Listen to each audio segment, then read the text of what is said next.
bipartisan criminal justice reform efforts, President Trump has charged that some migrants he identified as grabbers who rushed the San Ysidro, California point of entry yesterday, Sunday, essentially used children as human shields at the border.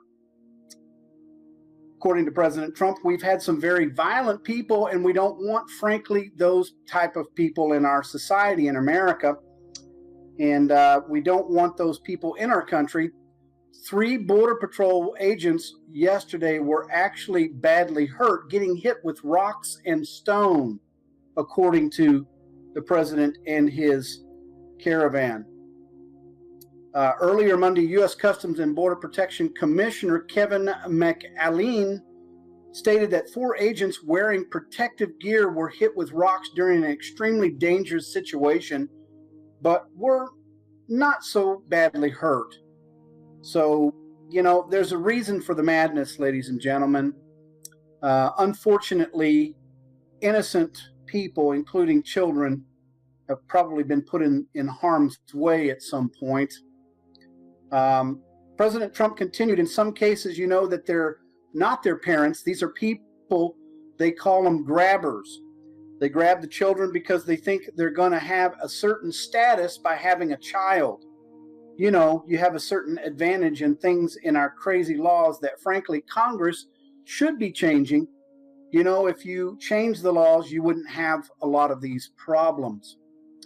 That was an apparent reference to President Trump's long-standing criticism from the Flores consent decree made amid litigation during former President Bill Clinton's administration that limits the amount of time that federal authorities can detain illegal immigrant minors who are caught along with their parents.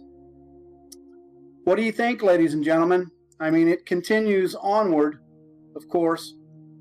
The president also clarified that they feel an advantage that they're with a young child, of course, and obviously they're putting them in harm's way. They call them grabbers, of course. That's a term I've heard. They grab a child because they have a child. They feel a lot safer. Well, yeah, I guess, you know, they can dodge bullets that way, unfortunately. You know, so nevertheless, prominent Democrats have lined up to hammer President Trump and his administration as images of migrants fleeing tear gas fumes circulated. New York Democratic Senator Kirsten Gillibrand, for example, called the use of tear gas horrendous. Well, if they're throwing rocks, they're probably going to get retaliation of some kind, don't you think? Truth Hurts, thanks for coming to the chat. I think the parents should be arrested for endangering children. Well, they should be arrested in Mexico. I think Mexico needs to do something about it because they're not getting across our border, you know, according to President Trump. Snake Jones, thanks for coming to the chat. Drain the swamp in every country's political system. I don't know that we would have control over that, but Snake Jones continues by saying their point of harm's way at that point when they all left home to join this invasion. Yeah, they, you know, as I said before, ladies and gentlemen, they do not look disheveled hardly at all. They look like they've just been camping for a couple of days, really, unfortunately. But definitely it looks like it possibly might get out of hand. Anyway, the only little breach yesterday, we took care of it is very nicely and quickly and apprehended those who breached the wall. Was in one area where it wasn't quite built up yet. I had an epiphany. You know, why don't they electrify the fence as well? You know, that would stop things. I don't know how much that would cost, but, you know, it might prevent them from getting on it and going over it or going through it. And I don't know about getting under it or digging under it, but they definitely need to set a perimeter, maybe 15, 20 feet away from the wall, to where if they even come close to it, you know, they could get a shock that wouldn't feel too good. Definitely not to hurt them in any way, other than just to deter them from getting across there. But, you know, ladies and gentlemen, the pictures don't lie. They're either doing it on purpose or this happens every day, and this is just kind of the first time we've really seeing this on a daily basis. So, how's everybody doing? Truth Hurts agreed they should be arrested on the other side of the border, but endangering the welfare of children, using them as shields, go to prison, no pass. Of course. Definitely. I agree with that. You know, we've also heard on another note about Ruth Bader Ginsburg coming back. And they literally stated that she's back on the bench, even though she had cracked a couple ribs. You know, how is that at 85 years old? How is she going to fulfill her duties as a Supreme Court justice with cracked ribs at 85 years old?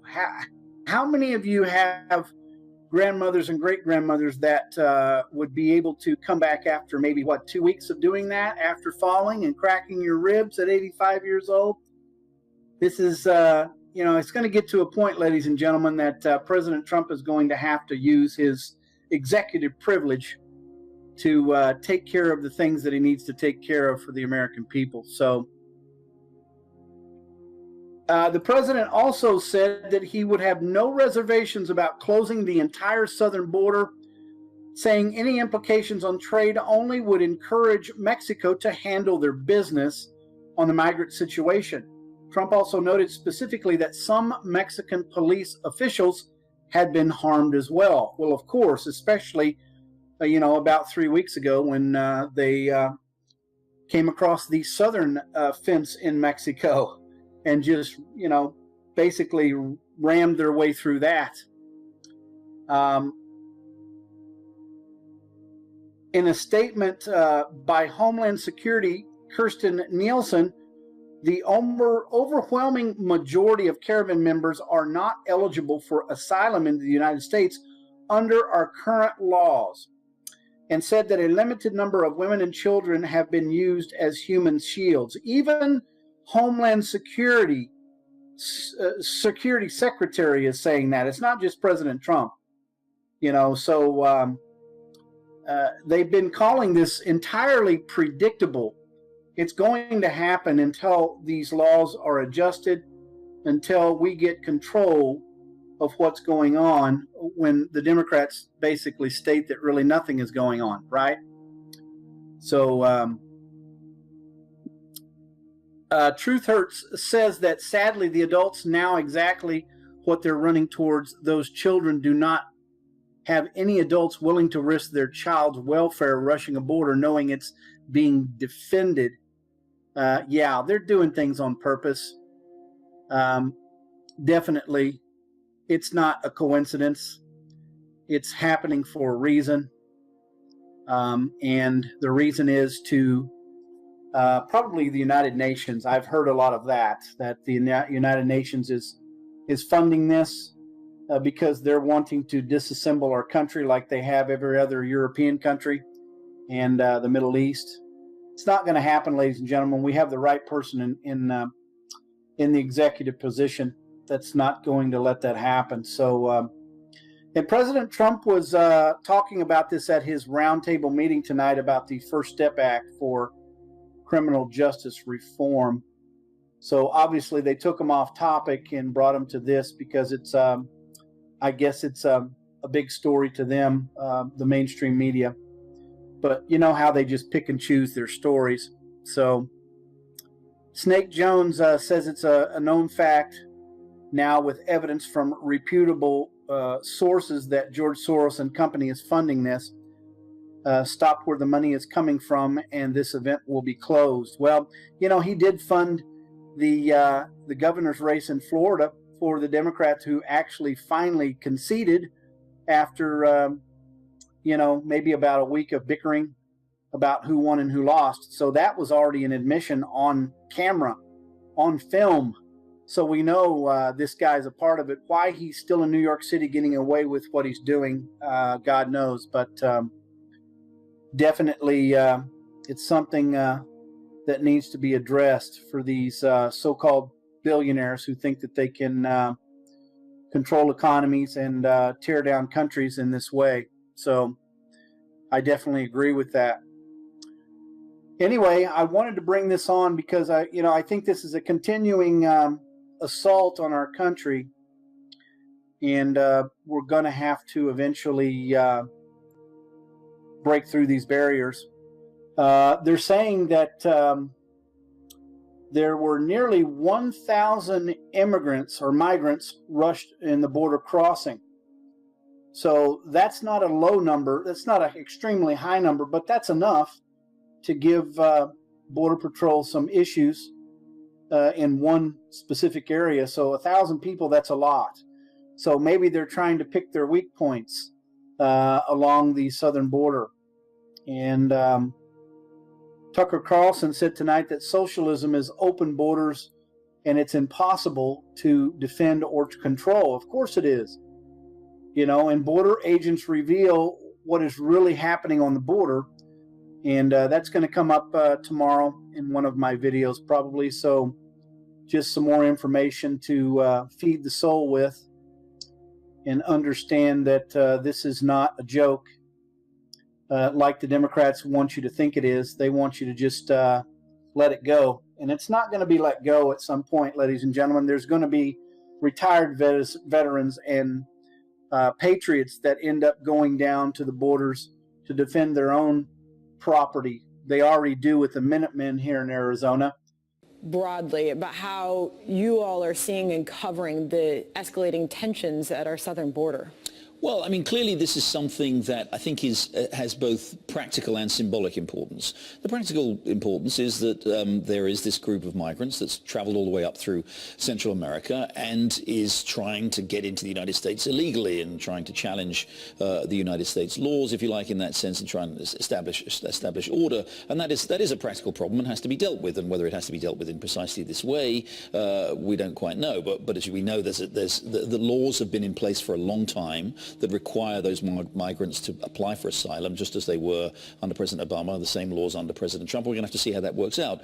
The symbolic importance, obviously, is that I think this does very much fit in with the president's message that immigration, there's been uncontrolled immigration into the United States for a very long time. There are too many illegal immigrants in this country, and that that problem needs to be addressed. And so the president, I think, is using this opportunity of what is a genuinely, without any question, on the ground attempt by a bunch of people to break the law and get in, to make the point that the United States needs to do a much better job of enforcing its border. It's really interesting. Senator Joni Ernst was on the Sunday show, CNN State of the Union, over the weekend and made a very similar point. Listen.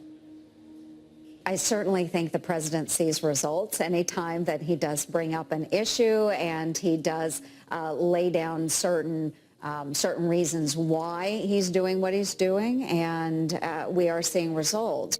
And what he is doing now, and I'm sure we'll hear more about this tonight when we see the president, is he's doubling down on threats to close the southern border. What happens next with that? Well, so there are a number of things. I mean, he's made that threat, and right now that threat hasn't been implemented, but it's still out there. And the threat is obviously partly there's a complex set of people who are the object of that threat. There's the Mexican authorities. He's saying to the Mexican authorities, why have you let these people through your country? And now Mexico would say in response, well, actually, we have dealt with many of them. Some of them have been settled in Mexico. Some of them have been returned to Central America. But the president is saying to Mexico, look, make sure, it's your responsibility to stop these people from breaking our laws. So make sure you stop them doing that. He's also sending a message, of course, to his domestic political opponents, in particular Democrats, about border security and saying, we've got to do more. We're going to shut down this border, and ultimately you've got to fund my wall. And that, of course, is going to become the big question, whether or not there will be a shutdown of the government over border security. We'll see where it all goes.